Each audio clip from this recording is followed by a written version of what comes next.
আহ্বানে আমরা এসেছি, রীতাদির আহ্বানে আমরা আজকে এসেছি এখানে।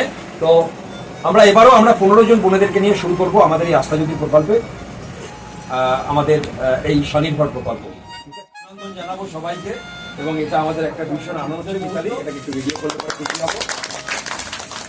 কাছিটা তুলে দেবে অসীমাদির হাতে। বাহ, এই ছবিটা তারকেশ্বরের কাছে অদূরে একটা গ্রামে আমরা এসেছি। এখানে আমাদের 15 জন বোনেরা বা কিছু মায়েরাও আছে যারা সেলাই শিখবেন। আজকে দিনটা 15ই আগস্ট, আমাদের দেশের 78তম স্বাধীনতা দিবস। এই দিবসেই আমাদের একটা প্রতিজ্ঞা, আমাদের মেয়েরা অবশ্যই স্বাধীন হবে, স্বাধীন আছে এবং হবে, পরবর্তীকালে স্বাধীনই থাকবে। সেলাই শুভেচ্ছা দেবে। আজ উদ্বোধন করা হলো এই অসীমাদি আমাদের আপনাদের সবাইকে সেলাই শেখাবেন। 6 মাসের মধ্যে আমি জানি আপনারা খুব ভালোভাবে সেলাই শিখতে পারবেন এবং সেলাই শিখে নিশ্চয়ই স্বনির্ভর হয়ে সংসারের কাজে আপনারা আর্থিকভাবে অনেক উন্নতি করতে পারবেন। সাথে আমার যোগাযোগ, আমি ফোন করি আমার সন্দীপ ভাইকে, তারপর ওনার সাথে যোগাযোগ হয়, বিভিন্ন সময় বিভিন্ন কথাবার্তা হয় এবং আমি জানাই যে আমি এই কাজটা করি খুব ছোটো করে। তখন উনি উৎসাহিত হয়ে আমার বাড়িতে আসেন এবং আমি আজ পর্যন্ত 3টে প্রকল্পে ওনারা আমাকে সাড়া দিয়েছেন। এটাতে আমি অত্যন্ত গর্বিত, আনন্দিত।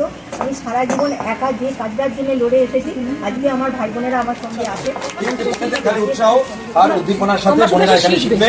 কাপড় যেগুলো দেওয়ার সেগুলো আমরা দেবো, সুতো দেবো, সুচ তোমরা যত খুশি ভাঙতে পারো ভাঙো, কোনো অসুবিধা নেই, কিন্তু তাড়াতাড়ি শিখতে হবে, ভয় নেই।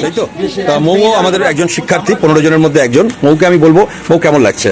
ভালো লাগছে, আপনাদের পাশে দাঁড়িয়েছেন, আমাদের এটা আরো ভালো লাগছে। আমরা কিছু একটা করতে চাইছি আর পাশে দাঁড়াচ্ছেন, এটা সব থেকে বেশি ভালো লাগছে। আমরা যেটা করে যেন একটু এগিয়ে যেতে পারি। আপনার কেমন লাগছে? আপনার ফিলিংটা বলুন। আমার জায়গায় দাঁড়িয়ে বলবো, এই 1 মিনিট প্লিজ।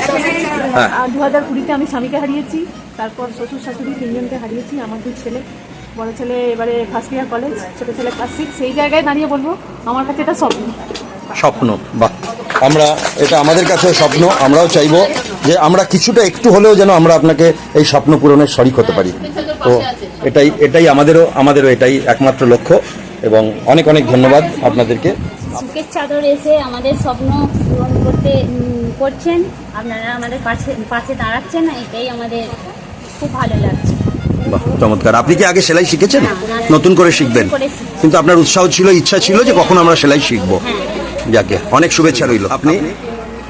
আমারও তাই, মানে গরিবের সংসারে শিখতে পারিনি, পয়সা দিয়ে শিখতে পারিনি সেলাই। মানে সেলাই নিশ্চয়ই। তার আগে কাকলি তুমি কিছু বলো। আমি সুখের চাদরের আগে মেম্বার হিসেবে 1 মিনিট প্লিজ। সুখের চাদরের এই নানা রকম প্রকল্পগুলো আমার মানে খুব উৎসাহিত করে যে শুধু নিজেকে নিয়ে ব্যস্ত না থেকে সুখের চাদর সবার জন্য ভাবে, শুধু নিজে ভালো না থেকে সুখের চাদর সবাইকে ভালো রাখতে চায়। এরকমই একটা প্রকল্পে আজ আমি এসেছি তারকেশ্বরের একটি গ্রামে। আমার খুব ভালো লাগছে যে আমরা বোনদের সবাইকে সেলাই করে অন্যদের বোনেদেরকে উৎসাহ দিচ্ছে। ওকে।